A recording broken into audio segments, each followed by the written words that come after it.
Hey pals, I'm here today to do a mid-month reading wrap-up. I very rarely do these, but I have already read 6 books, which is quite a lot for me midway through the month. And the reason is because a couple of them I read the majority of in April and then finished in the first few days of May, so slight cheat. The reason I wanted to do this video is because quite a few of them are library books and I need to return them, but I wanted to sort of reference them as I was talking about them. So I'm filming this video this Sunday morning and then I'm going to go into the city and return these to the library. So I'm not going to hold these books up because they have very shiny library covers, but I'm going to talk about them in the order that I read them. And the first one is The Town of Babylon by Alejandro Varela.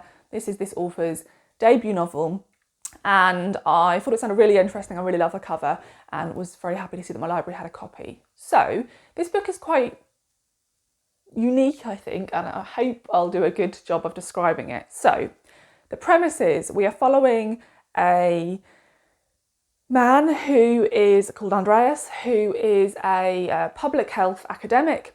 He's having a bit of a rocky marriage with his husband when he finds out that his father is ill. So he goes home to spend some time with his mother and father.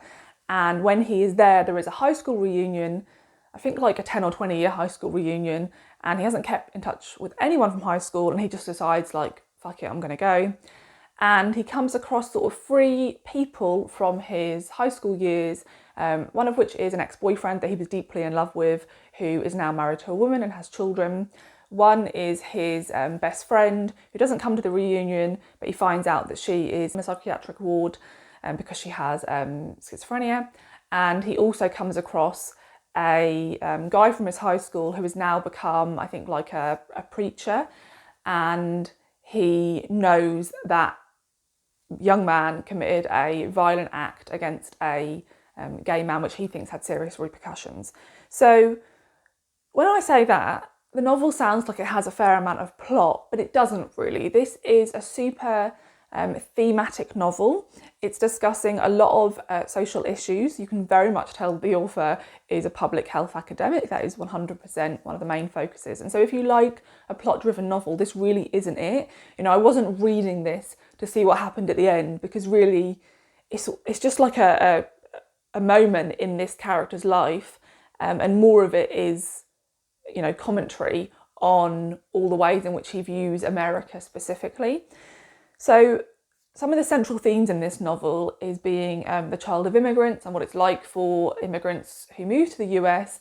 And the place he goes back to visit his parents is an unnamed suburb. And he sort of talks about this local unnamed city. And the reasoning for that is it's supposed to be like emblematic of just the American suburbs and American cities. And a lot of the things he's talking about are really similar across the US, sort of saddeningly so. And so he wants to make a point of that. He talks a lot about public health. He talks a lot about capitalism. In fact, a lot of the characters get really bored with hearing our protagonists talk about capitalism and how it's sort of ruining everybody's livelihoods. So it's a really interesting novel. I really love reading, in particular, non-fiction about social issues. But it's not often you come across a novel that dives into it quite so much. One of the sections I tabbed that I thought was really powerful is this. As far as I can tell, the suburbs are where people go to preserve their ignorance in service of a delusion they've mistaken for a dream. So I thought that was really good. And I ended up enjoying the first half of this novel a lot more, because I did think that because the plot never really picks up, it did feel like I was reading it to finish it, because it continues to talk about the same themes. And I do agree with quite a lot of the reviews I read that I feel like the author doesn't give you much space as a reader to figure out what he's trying to say. He really wants to make sure you know, you get his perspective. And one thing I'll say is it sort of feels like preaching to the congregation, right? Because if you pick up this book and continue reading, it's probably because you agree with his perspective, and so you don't need quite so many monologues. You know, I thought in the first few chapters I was like, wow, this is amazing, but I thought they would be few and far between, and because of that sort of retain their potency, but because they're very commonly used throughout the novel, like pretty much every few pages, it does become like, okay, I got that point 50 pages ago, now I'd like a bit more plot. And it just feels like maybe this could be, I'm not even asking for more plot necessarily, just maybe cut it down by sort of 50 pages. So I'll give you an example of one of these monologues. This is from chapter 2, so it's very early in the book. I'm not going to read the whole thing, it's 2 pages long, but just sort of to put this in context. Sections of the book from Andreas's perspective are first person, but then a large portion of the novel is third person, and it talks about Andreas's parents coming to the US, but it also sort of, I think unnecessarily, talks about the childhoods of those 3 people he comes across again at the reunion. And I think, again, you could have probably inferred a lot of that, and it wasn't really necessary. And it did feel, when we got to those sections, we were being a bit pulled away from the plot. But this is an example of the third person narrative, talking about his parents first moving to the US and sort of the commonality between all immigrants. And so it introduces them coming to the US, the things they sort of take from the native people, and how they're treated. And it says, for example, facing a common enemy forced an uneasy peace between the Irish and the Italians. They shared the pews and the classrooms, but rarely did they cross into each other's faintly demarcated neighbourhoods. Unofficial subdivisions wherein people greeted one another and knew each other's business, the what, the when, the how, and often the why. They helped raise each other's children, fed one another, didn't lock their doors. They attended baptisms and funerals together, lived and died together. They died old. Until the next generation.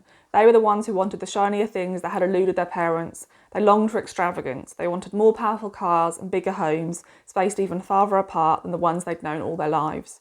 Or they wanted to live in the more cosmopolitan and less crowded versions of the apartment buildings their parents had left behind. They wanted to travel. They wanted to go back to the city, to any city. They believed that distance and anonymity, how you sang that word, would give them privacy and control over their destinies, a common desire before and since, especially of those conditioned to want more. So I think that's amazingly written, but like I said, it happens a lot and it is lessened somewhat. I will read whatever this author brings out in future. I think it was really interesting. He's just released a short story collection, so I'll definitely be getting hold of that, because I think maybe he might be stronger in short story form, because he can sort of, explore a theme, get his point across, and then sort of move on. So yeah, I would 100% recommend it if you think you're okay with not much plot and lots of discussions of social issues. And the next book I read was Strong Female Character by Fern Brady. I listened to this on audio. I saw this book in a bookshop and I'd heard loads of people talk about it. So I read the first couple of pages, thought they were really funny, but decided that I would probably get more out of this on audio. Fern Brady narrates it herself, and she has quite a, would I describe it as sort of like a husky, like maybe scratchy voice, which I really liked. But at the end of the audiobook, she mentions that throughout the whole filming of the audiobook, she's had a cold, and so her voice is a bit rough. So I'm not sure if that is her actual voice, because I sort of don't watch like comedy panel stuff on British television, so I didn't actually know who Fern Brady was. But I recommend the audio. I liked her voice, and I think it's definitely more powerful having listened to it. So if you haven't heard, this memoir is about the fact that Fern Brady was diagnosed with autism as an adult in her 30s. Women are very, incredibly undiagnosed with autism, and I didn't realise why, but it's quite interesting.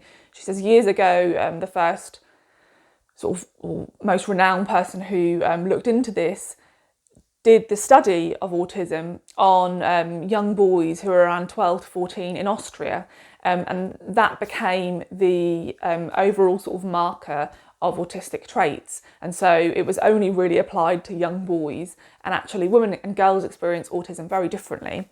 So this memoir opens with the diagnosis, and then it sort of goes back in time, and she tells you about her whole childhood. She has a very difficult sort of adolescence and young adulthood, so there's like a ton of trigger warnings in this book. I think most things you could consider are in this book, but it is really interesting, and it is still really funny, much more upsetting than I expected it to be from sort of a comedian's memoir. It's really frustrating to read. I think in particular, if you are neurodivergent and have been diagnosed late in life, I think it would be quite triggering, because when you read this, you're like, how on earth did her parents not realise that she clearly was neurodivergent in some way and needed some type of assistance? Like, it is mad. But I get that it was, a different time. So I really enjoyed this memoir. and would highly recommend it, except for two quite large caveats. And I've read loads of reviews of this book and only seen one or two people mention it briefly. I think these things are quite off-putting for me. And when they first happened in the memoir, I was like, okay, like, I'm going to remember that. And I'm hoping she's going to come back around to it later in the memoir and sort of correct herself and clarify that that isn't how she feels now. She was young, blah, blah, blah. But she doesn't. So two things. So the first of those two things is that there is a lot of fat phobia in this book. Fern both is fat phobic towards herself. She clearly has issues with, with her own body and wanting to be super slim. And she talks about, later in the book, she talks about how there's a lot of pressure from the media, if you're on television, to stay really slim. And she does talk about that well. But there are sections in her teenage years when she calls a lot of people fat, and she equates that fatness to somehow being disgusting, and she never corrects herself for that. She never turns around and says, clearly fat people aren't disgusting, and clearly that was wrong with me. So yeah, I think that was pretty prevalent throughout the book. And the other thing was she makes quite a few comments throughout the book about people's intellect. So she even says that when she's a teenager, she has a friend, and she says this friend is like really stupid. And at one point she even says, like, our friendship got to a point where she was just sort of too stupid for me to really have a connection with anymore, because, Fern herself is very intelligent. But she doesn't ever really clarify that later in the memoir, saying, like, again, clearly I was really prejudiced against people who were of lower intellect than me, and them being of lower intellect doesn't make them like a lesser person than me. She never clarifies it, and she says a few comments like that throughout the books. She just sort of makes throwaway comments about people's weight or people's sort of intellectual capacities that didn't sit well with me. So it's a really hard book to sort of say how much I enjoyed or to recommend wholeheartedly, because I found those two things really should have been caught by an editor, and the things that Fern probably needs to have a think about putting out there in the world. But yeah, so those are my thoughts on that one. The next one, bizarrely, I do have my own copy of, and that is Happy Place by Emily Henry. What happened is I have read Emily Henry's most recent books, her three most recent, and I don't read a lot of romance, but I think Emily Henry is like one of my preferred romance readers, although I still have a lot of issues with her books, which I will touch on when I discuss this one. I put myself in the library queue for this. I was like 18th, and then I was having a bit of a low time reading wise. I wasn't really feeling like picking books up, and I thought, do you know what, I think this sort of book that I'll like read in 24 hours will really get me back into the swing of things. And so I cancelled the library hold and bought myself a copy, and it did work. I did read this in 24 hours. So I really enjoy, these types of romance books for just giving me a book that I can read super quickly. It's like a really easy read, just like quite uplifting, and yeah, so that's what I picked this type of book up for. It definitely gave me that. Like, I read this book really quickly and I had real fun reading it, but there's quite a few sort of issues. I don't rate books like this either, because it's like, I really enjoyed that experience like in the moment, but as soon as I'm done, I'm like, that wasn't that great. Like, the characters were quite forgettable, all these issues, right? Out of Emily Henry's four most recent books, I still think that You and Me on Vacation is the best one, and then Beach Read is the next, and then this and the last one were weaker for me. So a couple of issues I have with this one. An issue that I mention a lot in books is the intense privilege that happened in the couple of opening chapters that I was really like, God, I hope you come back around and fix this, but she doesn't.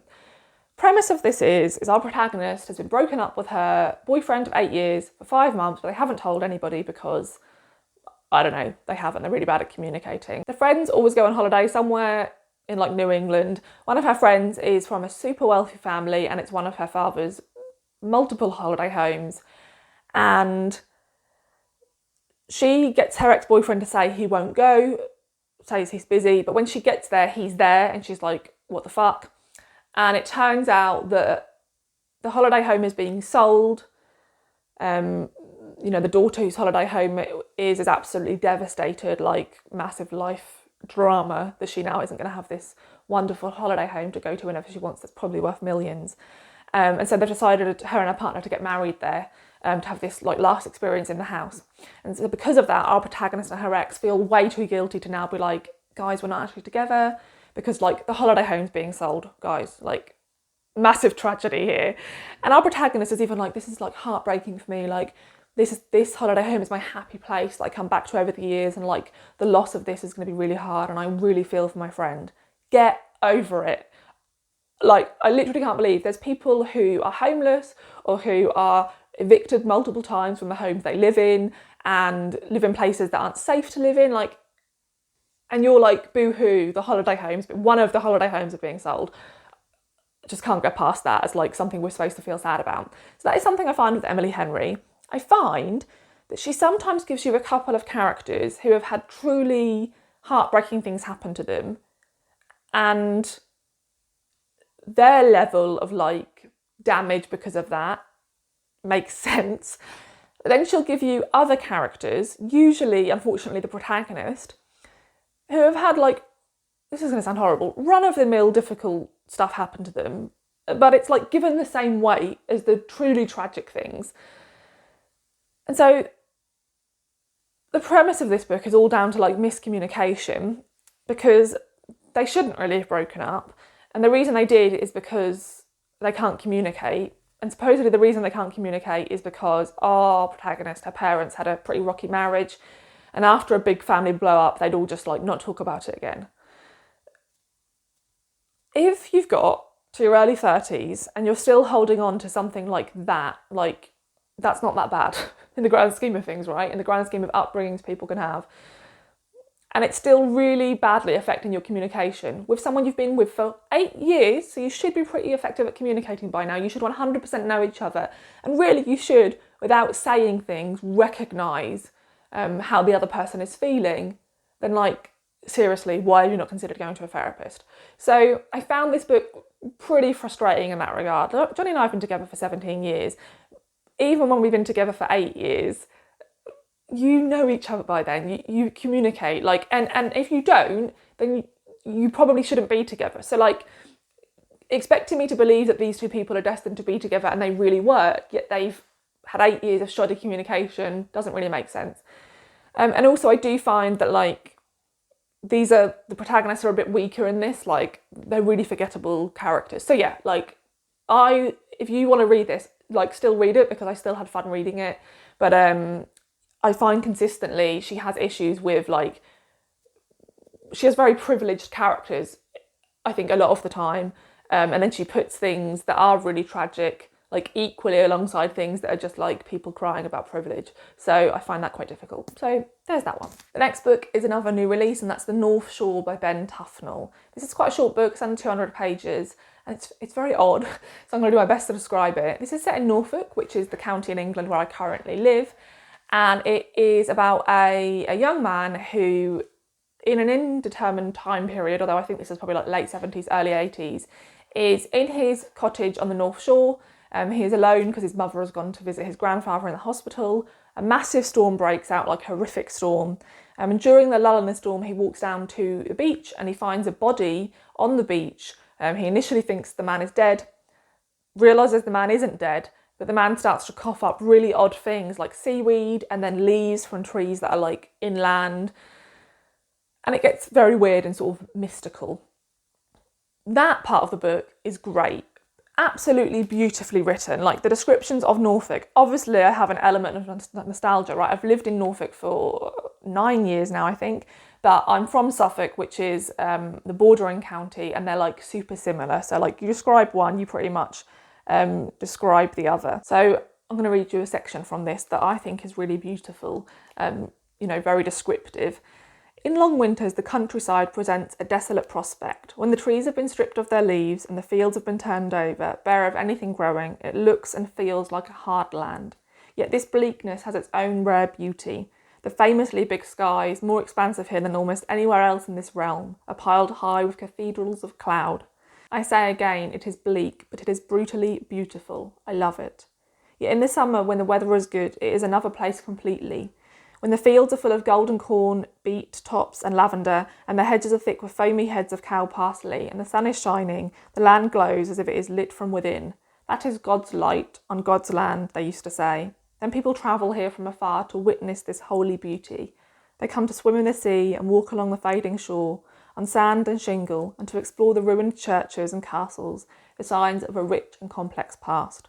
Walkers and bird watchers love the wide marshes that are policed by fleet and nimble marsh harriers and are home to an extraordinary avian miscellany. Terns, warblers, lapwings, redshanks, pied avocets and the mysterious bittern, and even the galled-walls, golden eyes and pintails that travel thousands of miles to this stretch of coast, which for them is a kind of paradise. And it goes on and on, right? It's super beautiful. So I loved those sections.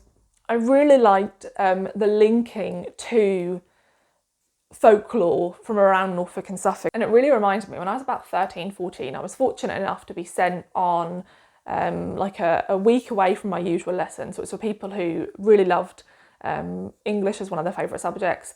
And so we were taken away from all of our lessons. We were put in a group of about 20 of us. And for the week, we went on school trips to areas in Norfolk and Suffolk that were related to like legend or folklore. And then throughout the week, we had to write short stories and sort of poems inspired by those myths and legends. So yeah, a lot of the places he referenced in this, a lot of the legends he told were from that week of school trip. So that felt really nostalgic. And whenever I look back on that, I'm like, I was so lucky to have done that. That's like a really cool thing to have been able to do as part of school. So anyway, the problem becomes with this book, and this isn't getting great reviews I've looked at, is half of this book, and these are sort of intermixed with one another. You'll have a section when the storm's happening, then you'll have a section from like now, and it is the protagonist as an older man living in London. He is an artist and I think an art curator, which the author is, and he is trying to figure out if like what he thinks happened, this like mystical thing that I don't want to spoil, whether it actually happened. And he starts to look back at art and at local myths and legends to see whether these things are possible. And so there's a lot of describing really famous paintings and telling you precisely what they might mean and what the author thinks they mean. It's a bit like tell and don't show. Like there's no room for you to interpret any of this. Like the author 100% wants you to know what you're supposed to take from the painting. So it's a bit, that's not great. But also it just loses all of the poetry and all of the sort of magic. It's not really interesting reading about this guy in London, like looking back, because it's much more distant and sort of academic. It feels that way. And so, yeah, like the other section of the novel, if you've just done some more of that, great. But unfortunately, the contemporary section for me, and I think for a lot of readers, really pulled this book down. So I wouldn't necessarily recommend this. One other point I have, which is just a very specific point because I'm a local, is that the author doesn't call places in Norfolk by their actual name. So for example, Norwich, which is the city where I live, he calls Northwich, I think. He also calls a place called Shellingham. And there's loads of other just slightly changed names. And I really don't understand his reasoning for that. I don't know if he wanted this book to feel like it's set anywhere. I mean, if you're going to do that, don't use similar names at all. But the thing that really rubbed me up the wrong way, this is just because I'm from Suffolk and live in Norfolk, is he mentions a few Suffolk legends. And when he mentions them, he uses the actual name. So he talks about Orford Ness. Famously, there was a man who washed up on the shore of Orford Ness and they believed him to be a merman. And quite horrifically, they imprisoned him for a really long time and sort of tortured him to try and get him to speak their language. And you can still go there and see the tower where he was imprisoned and stuff, right? And when he talks about that, he calls it Orford Ness. So it's like, why are you using names, the correct names for places in Suffolk, but not places in Norfolk? I tried to Google this. I really tried to find interviews with the author and other people talking about it. But probably no one else who's reading this book is like as into these two places as I am and like hasn't thought it's something worth talking about. But it just feels like a weird choice, and it kept pulling me out of the book because I was like, there's even a section where towards the end I could tell the precise village he lives in because he describes the train journey there. And there's famously a steam train that still runs in Norfolk that he gets on to get to where he needs to go. So it's sort of, if you know the area and if you've been on those trains, which I have, you know where he's going. So it's like, I precisely know where you're talking about. So like this evasion is annoying. Any readers who don't know Norfolk won't notice the evasion, but but obviously I do, so it was just annoying. So that was something else that frustrated me about the book. And then we have a memoir, and that's What My Bones Know, a memoir of healing from complex trauma by Stephanie Fu. So I read the first half of this physically, but I borrowed it from the library and I needed to take it back. And so I listened to the latter half on audio. I definitely think this book is better on audio. I'm quite disappointed in this book. This book is getting absolutely rave reviews. It's like 4.40 something on Goodreads, I think. So I read a lot of memoirs, and what I tend to read memoirs for is that for whatever reason, I think memoirs can be like the most beautifully written books ever. Some of the best writing I've ever read is from memoirs. And so that's what I've come to expect when I pick memoirs up. And Stephanie Fu, for me, doesn't deliver that. Stephanie Fu is a journalist. She specifically worked on a lot of really well-known podcasts. And so this writing reads like it's coming from a journalist, which isn't something I ever really like, because I feel like they give you the information you need to be given. It's given to you in quite a simplified way because they're used to telling stories in short form, and the writing itself is sort of standard. There's no real beauty to it. And so just writing style, this is fine. It's not bad, it's not exceptional, and I was hoping for it to be exceptional. So that's already a big disappointment.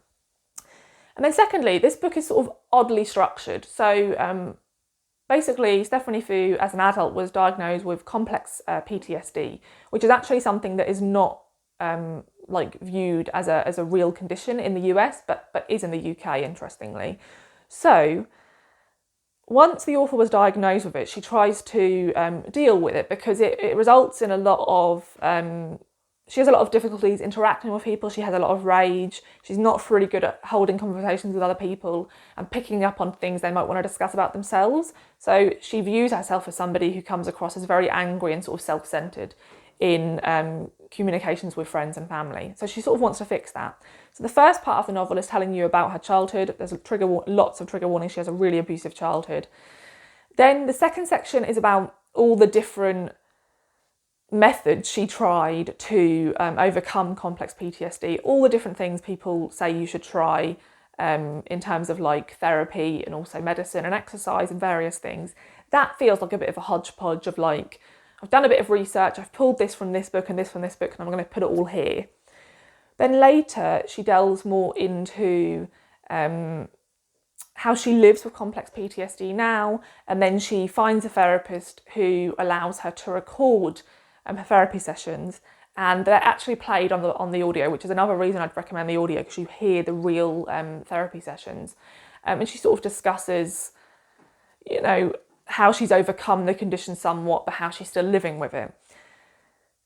And I think it's all done well enough, but for me, I don't know. So a lot of the reviews, negative reviews, which I think are really unfair, are people saying she's really unlikable and she never really owns up to how badly she treats other people. But I find that really odd because I was reading the book and I was like, there aren't points where she's treated people awfully enough to really have to reconcile with it in this memoir. I mean, she may have done that and not included it, but I'm not really sure where everyone's getting that from, having read the memoir. So I don't agree with that at all. I didn't find her unlikable.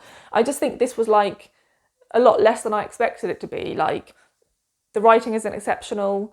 I think it's trying to do too much, maybe. It's trying to talk about her personal experience. It's also trying to talk about all the different sort of cures you can try, all the different therapies. It also talks about how a lot of immigrants, Asian immigrants in particular, have complex PTSD because they have childhoods of abuse. That feels a little bit like a really big thing to discuss, and she does that in quite a short part of the memoir. So yeah, for me, this was interesting. I don't regret reading it, but it wasn't everything I hoped it would be. And then lastly, we have the book that is now a few days late back to the library, and that is Poverty by America by Matthew Desmond. So Matthew Desmond wrote Evicted, which came out a few years ago. I mean, I read it and really enjoyed it. I think it's a really accessible, informative non-fiction book. So when I heard he had a new non-fiction book, I immediately reserved it at the library. And when I picked it up, I was quite shocked to see how short it is. So this non-fiction book is 200 pages in the British edition. It's actually 300 pages, but 100 pages of that are sort of bibliography and notes. And the font's really big. So this is a very short book. And so when I saw it, I was like, that's a massive topic to deal with in such a short amount of words. And I sort of still feel like that, having read it, and sort of don't. So in the opening passages, the author says that this book isn't supposed to be talking about poverty in terms of giving you sort of statistical evidence for poverty, because that's been done in loads of other books. It doesn't need to be done again. Instead, what this book is talking about is why poverty continues to exist in America, why, as a developed nation, America has like some of the worst poverty levels in the world. And so what this book instead looks at is how the government try to deal with poverty, the various benefits they try and give to people and how those don't really work, how those benefits are managed and how that doesn't really work. And then a large section of this book, sort of the second half, is talking about how it suits everybody else, sort of middle class and everybody above that, how poverty suits them and us, because we get to keep all the excessive things, we get to have lots of benefits that are at the cost of people who are below the poverty line. Now, I will say this book is 100% written expecting you to be an American-based reader. There's a lot of there's a lot of sections where he talks about the benefits that middle-class people might be using from the American government that clearly I'm not using, and I don't even know if we have very different systems. We have very different welfare systems. We don't really have a lot of things that match. So there's a lot of things in this book that he sort of referenced that I didn't necessarily completely understand or just weren't applicable to me. So firstly, if you are a non-US based reader who is hoping to read this, just know that clearly this is very US focused. Now, I didn't mind that. It did make me think when I was reading it, God, I'd love to have this same book be based in the UK, because I'd really like, because the book sort of ends with talking about what you can do to try and change things, and clearly it's for the US, right? So I would definitely recommend this book because I think it's like a manifesto. He sort of captures all the issues and says, look, this is what we can do about this. These are the really clear problems, and why do we continue to ignore them? Like, why do we continue to say there's like a scarcity of resources when actually there really isn't a scarcity of resources? It's just that we're assigning them incorrectly. And there's a whole section in the book where he says that actually people below the poverty line are only using I think 20% of the of government handouts, but people above the poverty line are using 40% of government handouts. And he gives lots of examples for that. For example, people who get out a student loan get a certain amount of interest off it, which the government subsidise. People who get certain types of mortgages, the government subsidise. There are people who do the richer you get in America, sort of the less tax you really pay as a percentage of your income, as a percentage of what the government sort of give back, what is tax deductible. I'm not explaining this very well. I'm not American. I don't know all these systems. But basically what he says is that if you are middle class or above in America, you are benefiting more from the government than people below the poverty line are, which is madness, right? So there's lots of really interesting commentary in this book. There was loads of points where I was just appalled by some of the things he was discussing. For example, he talks about this amazing scheme and actually when you look into it, how much of the money has been mismanaged and even used to buy cars for some of the people sort of running the programs and stuff, right? Not the sort of thing you expect to hear about in a sort of democracy, right? So I'm glad I read it. It's really interesting. The length. So on the one hand, I think it makes complete sense that it's as short as it is because it will get in more people's hands, because it's quite easy to read, because it's pretty accessible, because it's short, more people will read it and more people need to read it. What I don't think is great about it being as short as it is yes, there are 100 pages of bibliography and notes because he's clearly done a lot of research to back up what he's saying. But at points he would talk about some paper and he used statistics from that paper. And I agree with everything he's saying, but I always notice a lot in non-fiction when somebody gives me a statistic that like could be used in the context they want it to be used, and maybe there's more to it than that. And even though I agree, I'm like, don't let people back you into that corner because you've not included more detail. And so I just rather this was longer and had a lot more detail when those statistics were being discussed. There were some points he touched on in like 3 pages. I'd have happily had 20 pages on them. But on the other hand, like, I think this is probably the better way to go if you want to make more of an impact with this book, because more people will read it. So yeah, I'd recommend it if you're interested in it, but do know going in that it is sort of like a real introduction to these topics. So yeah, those are the 6 books I've read so far in the month of May. I was going to say April. I'm partway through 2 other books, and I have lots of other books that are due back at the library before the end of May. So I hope to get to maybe another 5 or 6 books. We shall see. But yeah, I'd love to hear your thoughts on these books. I'd love to hear if you've read them and like if you enjoyed them or not. And feel free to let me know if you're going to read these or if you have any other recommendations. Thanks for watching. I'll see you in the next video. Bye.